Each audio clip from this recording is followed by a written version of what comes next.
Olá, espero que estejam todos bem. E eu estou aqui novamente para continuar o nosso quadro sobre as personalidades espíritas. E o nosso tema de hoje é Santo Agostinho, ele mesmo, o santo católico. Ele, considerado o pai da cultura ocidental, fez parte de um importante período da nossa história, da história do cristianismo e, digamos, até da história aí do espiritismo. Ele teve uma contribuição importante desde a época em que esteve encarnado como Agostinho. Ele fez parte do período patrístico, que foi o período onde surgiram os primeiros padres da Igreja Católica. Eles fizeram, na verdade, todo um trabalho de escrita, né, de material escrito, de livros, que naquela época também era complicado, porque eram papiros, mas nós sabemos que na época de Cristo isso era muito mais difícil, então a gente tinha pouquíssimo material escrito. E neste período foi feito todo um trabalho realmente ali da escrita, né, do material que chega até nós hoje.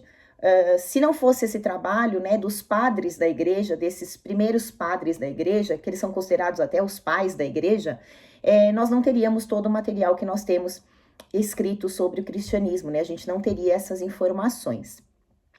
Santo Agostinho nasceu em 354 depois de Cristo, em Targaste, no norte da África.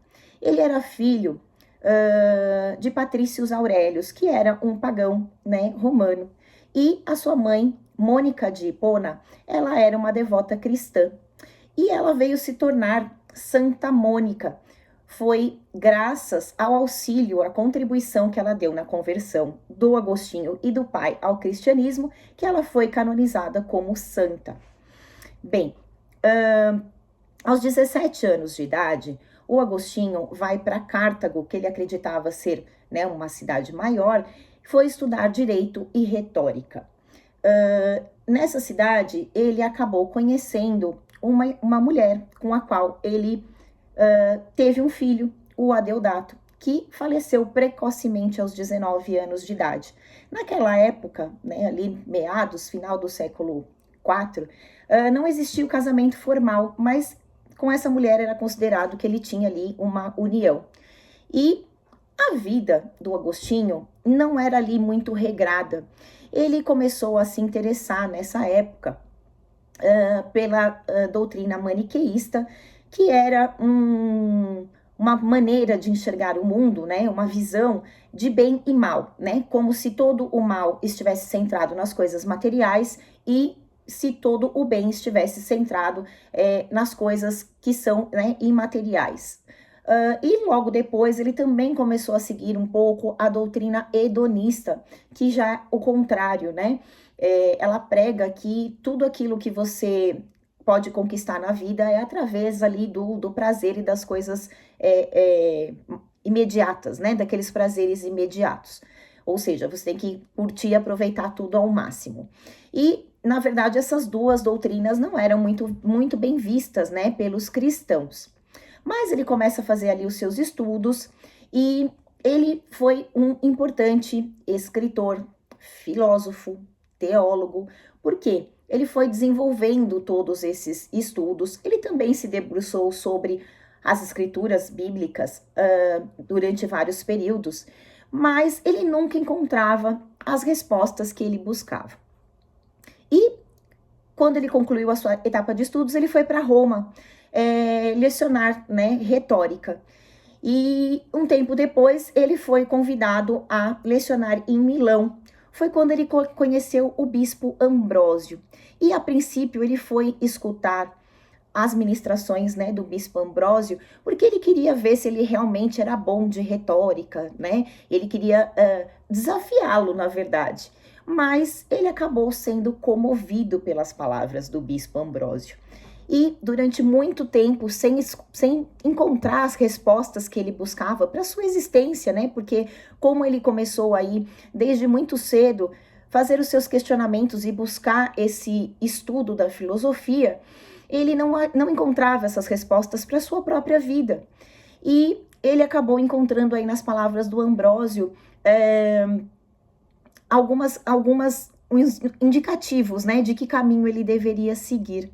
Até que, aos 32 anos de idade, em Milão, ele acaba ouvindo como que um chamado, né? Ele escuta uma voz de criança, né, dizendo: toma e lê, toma e lê. E ele vê um livro sobre uma pequena mesa, e ele vai lá e lê.